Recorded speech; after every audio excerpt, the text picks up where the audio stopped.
Hello, मैं doctor Rishika मोथा। मैं paediatric ophthalmologist and squint specialist हूँ। मैं इंदौर में प्रैक्टिस करती हूँ। सो आज हम जानने वाले हैं कि स्क्विन के कारण आपकी आंखों पे क्या असर हो सकता है। पहले हम ये दोबारा से जानेंगे कि स्क्विंट होता क्या है। स्क्विंट है कि हमारी आंखें दोनों एक साथ एक दिशा में ना देखना।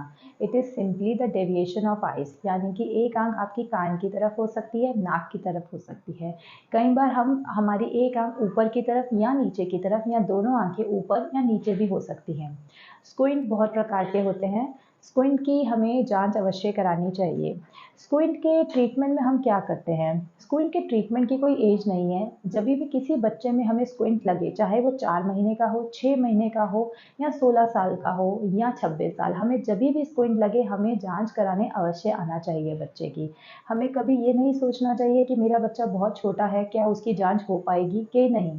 मेरे पास ऐसे बहुत सारे पेरेंट्स आते हैं जो पूछते हैं कि इतना छोटे बच्चे का स्क्विंट कैसे डिटेक्ट हो पाएगा।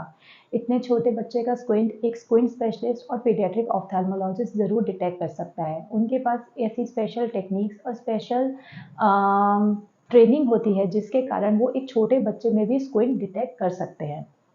सो आपको आपके बच्चे के स्क्विंट के ट्रीटमेंट में पेरेंट्स बहुत ही कॉन्शियस होते हैं कि मेरे बच्चे का कैसे चेकअप किया जाएगा। एक छोटे बच्चे का स्क्विंट के चेकअप और बड़े बच्चे के स्क्विंट के चेकअप में काफ़ी अंतर होता है। सबसे पहले विजन लेने की कोशिश करेंगे बड़े बच्चे में, फिर हम दवा डाल के उसका चश्मे का नंबर, पर्दा देखना चाहेंगे और हम स्क्विंट में और चीज़ें देखना चाहेंगे कि स्क्विंट बच्चे को कैसे अफेक्ट कर रहा है। कई बार स्क्विंट के कारण बच्चे एक हेड पोस्चर लेने लग जाते हैं, जैसे कि राइट साइड फेस टर्न करना, लेफ्ट साइड फेस टर्न करना, ऊपर नीचे या टिल्ट करना। अगर आपके बच्चे को ऐसे फेस टर्न की भी प्रॉब्लम है तो आपको अपने बच्चे को जांच के लिए ज़रूर लेके आना चाहिए।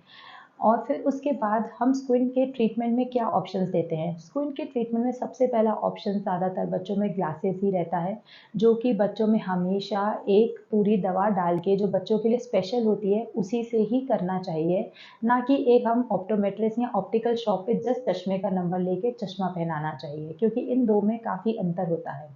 उसके बाद हम बच्चे को अगर लगेगा तो विजन थेरेपी देते हैं, स्पेशल आई एक्सरसाइजेस देते हैं और अगर बच्चा नहीं इम्प्रूव कर रहा है तो हमें स्क्विंट की सर्जरी करनी पड़ती है। लोग पूछते हैं कि छोटे बच्चे में स्क्विंट की सर्जरी की आवश्यकता क्या है, हम बड़े होके करा लेंगे। क्योंकि एज अ पेरेंट हमें स्क्विंट सिर्फ एक कॉस्मेटिक प्रॉब्लम लगता है, यानी कि बच्चा मेरा देखने में सुंदर नहीं लग रहा है। स्क्विंट सिर्फ एक कॉस्मेटिक प्रॉब्लम नहीं है। स्क्विंट के कारण बच्चे की दोनों आंखों से एक साथ देखने की क्षमता नहीं बनती है। बच्चे पूरी नज़र के साथ नहीं पैदा होते हैं, उनकी नज़र धीरे धीरे बनती है।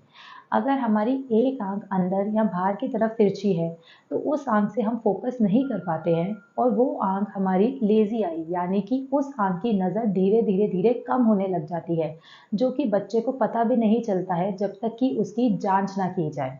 और एक एज के बाद ये लेजी आई इरिवर्सिबल है, यानी कि मान लीजिए आप वही बच्चे को 17-18 साल की उम्र में लाएंगे तो हम चाह के भी उसकी नज़र किसी भी तरह से वापस नहीं ला पाएंगे, क्योंकि वो परमानेंट उसकी विजन कम हो चुकी है।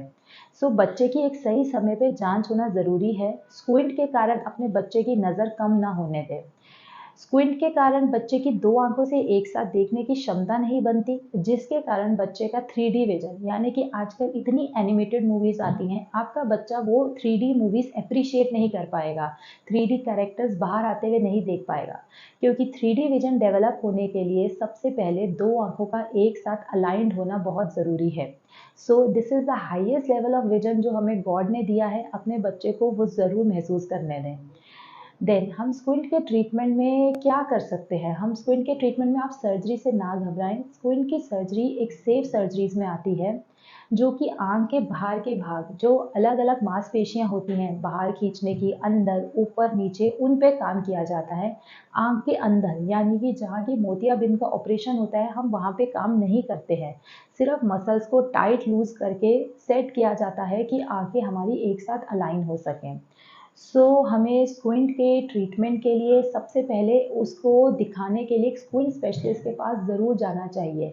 जब आपको स्क्विंट लगे तब जाएं, वेट ना करें, क्योंकि स्क्विंट का इलाज अलग अलग उम्र पे अलग अलग प्रकार से किया जा सकता है।